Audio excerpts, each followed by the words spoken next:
भीमा नदीपात्रामध्ये बुडालेली बोट सापडली आहे। 35 फूट पाण्यामध्ये तळाशी ही बोट सापडल्याची माहिती मिळते, मात्र बुडालेल्यांना शोधण्यात अद्याप एनडीआरएफला यश मिळालेलं नाहीये। करमाळा तालुक्यामधील कुगावमधून इंदापूर तालुक्यातील काशीकडे प्रवाशांना घेऊन जाणारी बोट भीमा नदीपात्रामध्ये बुडाली होती। बोटीमध्ये 7 प्रवासी होते, त्यापैकी एक प्रवासी पोहून पाण्यातून बाहेर आल्यानं त्याचा जीव वाचला। बोटीतील इतर 6 प्रवासी दगावल्याची भीती। भीमा नदी पात्रातील बोट दुर्घटनेमध्ये जाधव कुटुंब बुडालं।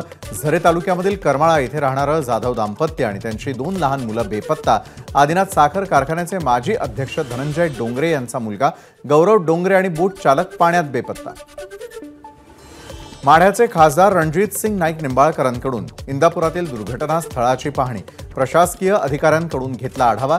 रणजितसिंग निंबाळकर एनडीआरएफ टीम सोबत जलाशयात उतरले। माढ्याचे खासदार रणजितसिंग नाईक निंबाळकरांनी बोटीतून केलेल्या पाहणीला नागरिकांचा विरोध। बोटीतून पाहणी करण्यापेक्षा मनुष्यबळ वाढवा, संतप्त नागरिकांची मागणी। खासदार सुप्रिया सुळेंकडून उजनीमध्ये अपघातग्रस्त भागाची पाहणी तसंच प्रशासनाच्या कामाचा सुळेंनी घेतला आढावा। इंदापूरच्या कळाशी गावात सुप्रिया सुळेंनी घेतली उजनी धरण बोट दुर्घटनेतील नातेवाईकांची भेट। दुर्घटनेतील नातेवाईकांचा खासदार सुप्रिया सुळेंसमोर आक्रोश। यावेळी सुप्रिया सुळेही गहिवरल्या। नाशिकच्या इगतपुरीतील भावली धरणामध्ये बुडून मामा भाच्यासह एकाच कुटुंबातील 5 जणांचा मृत्यू। मृतांमध्ये 2 तरुण 3 तरुणींचा समावेश। हनीफ शेख, अनस खान, मिसबाह खान, इकरा खान आणि नाझिया खान अशी मृतांची नावं। इगतपुरीच्या शेनवड खुर्द गावातील विहिरीमध्ये बुडून मायलेकीचा मृत्यू।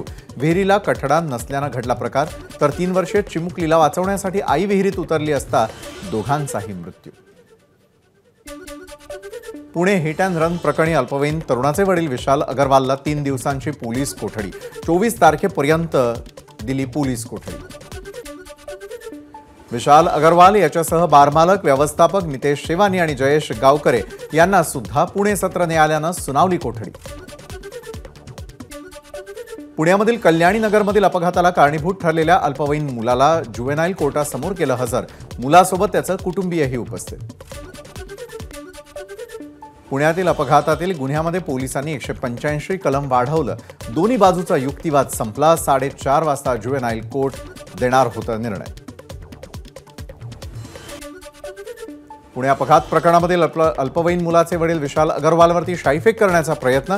वंदे मातरम संघटनेच्या 5 ते 8 कार्यकर्त्यांना पोलिसांनी घेतलं ताब्यात। विशाल अगरवाल यांना कोर्टात आणताना शाईफेक। कल्याणी नगर अपघातानंतर पुणे महानगरपालिका अलर्ट मोडवर। 3 अवैध पबवर पुणे महानगरपालिकेची कारवाई। शहरातील इतर सर्व पब आणि बारला देखील पुणे महानगरपालिका पाठवणार नोटीस। विशाल अगरवाल यांचे वडील सुरेंद्र कुमार अगरवाल यांचा छोटा राजनशी संबंध। भावांसोबत असलेल्या संपत्तीच्या वादात अगरवाल यांनी छोटा राजनशी घेतली होती मदत। काल गृहमंत्री फडणवीसांनी घेतलेल्या पत्रकार परिषदेमध्ये पुणेकरांची दिशाभूल करणाऱ्या काही बाबी समोर। राज्याच्या गृहमंत्र्यांना पहिली एफआयआर कॉपी बदलल्याबाबत माहिती देण्यात आली नव्हती का? की गृहमंत्री पोलीस प्रशासन आणि बिल्डरला वाचवण्याचा प्रयत्न करतात? रवींद्र धंगेकरांचा ट्विट करत सवाल। पुणे अपघात प्रकरणी कलम 304 मूळ एफआयआर दाखल करतानाच लावलंय। एफआयआरची कॉपी शेअर करत मुरलीधर मोहोळ यांचं रवींद्र धंगेकरांना प्रत्युत्तर, तर साप म्हणून भुई थोपटणं हे धंदे सोडून द्या, मोहोळ यांचा धंगेकरांवर निशाणा। पुणे अपघात प्रकरणी दोषी वेदांत अगरवालला कठोर शिक्षा झालीच पाहिजे, अमृता फडणवीसांची ट्विट करत मागणी। पुणे अपघात प्रकरणामधील आरोपी मुलगा हा माझ्या मुलासोबत एकाच वर्गात शिकत होता आणि त्यापैकी काही मुलांकडून माझ्या मुलालाही त्रास। त्यांच्या पालकांकडे तक्रार करूनही सुधारणा नाही। प्राजक्त तनपुरेंच्या पत्नी सोनाली तनपुरेंचं ट्विट। पुण्यातील कल्याणीनगर रॅश ड्रायव्हिंग प्रकरणाशी संबंधित लोकांवर कारवाई झाली पाहिजे, संजय शिरसाट यांची मागणी। जोगेश्वरीच्या ओशिवरा परिसरात मनसेकडून नाले सफाईची पाहणी। मुख्य नाल्यांमध्ये गाळ आणि कचराच मोठ्या प्रमाणात ढिगारा असल्यामुळे मनसे आक्रमक। पालिका अधिकाऱ्यांनी कागदावर खोटे अहवाल सादर करून 100% नाले सफाईचा दावा केल्याचा मनसेचा आरोप. वर्ल्ड चाइल्ड ओबेसिटी दिनानिमित्तानं मुंबईमध्ये कार्यक्रमाचं आयोजन. कार्यक्रमाला डॉक्टर संजय बोरुडे, राज ठाकरे आणि देवेंद्र फडणवीसांची उपस्थिती. अर्बन लाईफस्टाईलमध्ये आणखी लठ्ठपणा वाढतोय. लठ्ठपणासंदर्भात एक सर्व्हे झाला आणि त्याचे उपचार वाढले आहेत. वर्ल्ड चाइल्ड ओबेसिटी दिनाच्या कार्यक्रमात देवेंद्र फडणवीसांचं वक्तव्य. मध्य रेल्वेवर विशेष पॉवर ब्लॉक. आजपासून पुढील 3 दिवस लांब पल्ल्याच्या काही गाड्या रद्द. छत्रपती शिवाजी महाराज टर्मिनसच्या फलाट क्रमांक 10 आणि 12च्या विस्तारासाठी शुक्रवारपर्यंत पॉवर ब्लॉक. सीएसएमटीवरील पॉवर ब्लॉकमुळे प्रगती express, intercity express, Tapovan express आणि वंदे भारत ट्रेन रद्द. विशेष म्हणजे शनिवार 1 जून 2024 पर्यंत दररोज रात्री विशेष ब्लॉक असणार. पॉवर ब्लॉकमुळे छत्रपती शिवाजी महाराज टर्मिनस ते मडगाव कोकण कन्या एक्सप्रेस आजपासून मे महिना अखेरपर्यंत पनवेलहून धावणार. कोकण कन्यासह अन्य गाड्या पनवेलमधूनच सुटणार. रेवस ते रेडी या 447 किलोमीटरच्या सागरी किनारा मार्ग निविदांना चांगला प्रतिसाद.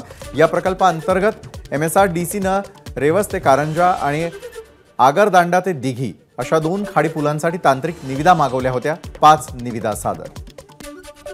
राज्यामध्ये पुढील 5 दिवस उष्णतेच्या लाटेचा अंदाज. तापमान 35 ते 37 दरम्यान राहणार असल्याची शक्यता. तसेच तुरळक ठिकाणी ढगाळ वातावरणासह पावसाची शक्यता. कोकणामध्ये मान्सूनपूर्व पावसाला सुरुवात. पावसामुळे कोकणातील जनजीवनावर परिणाम. अंदमानात दाखल झालेला मान्सून पुढील 2 दिवसांमध्ये अरबी समुद्रात दाखल होईल. हवामान विभागाचा अंदाज. चिपळूणमधील ग्रामीण भागात जोरदार वाऱ्यासह पाऊस. सावर्डे आणि सह्याद्री भागामध्ये पावसाचा जोर. आंबा बागायतदार हवालदिल. वादळी पावसामुळे सोलापूरच्या करमाळा परिसरामधील बागा जमीन दोस्त. अंदाजे 15 ते 20 कोटी रुपयांचं नुकसान. भरडाईसाठी धानाची उचल नाही. गोंदिया जिल्ह्यातील 34 राईस मिलर्सला जिल्हाधिकाऱ्यांनी बजावल्या नोटीस. 15 राईस मिलर्सनी जमा केली बँक गॅरंटी, पण अद्याप धानाची उचल नाहीच. खरेदी केलेलं धान ठेवायचं कुठे? मार्केटिंग फेडरेशन पुढे मोठा प्रश्न. पेंच व्याघ्र प्रकल्पात डार्क स्काय पार्क ही देशातील पहिला आणि आशिया खंडातील 5व्या डार्क स्काय पार्कसाठी पेंचच्या जंगलात कित्येक किलोमीटरचा परिसर प्रकाश प्रदूषण मुक्त.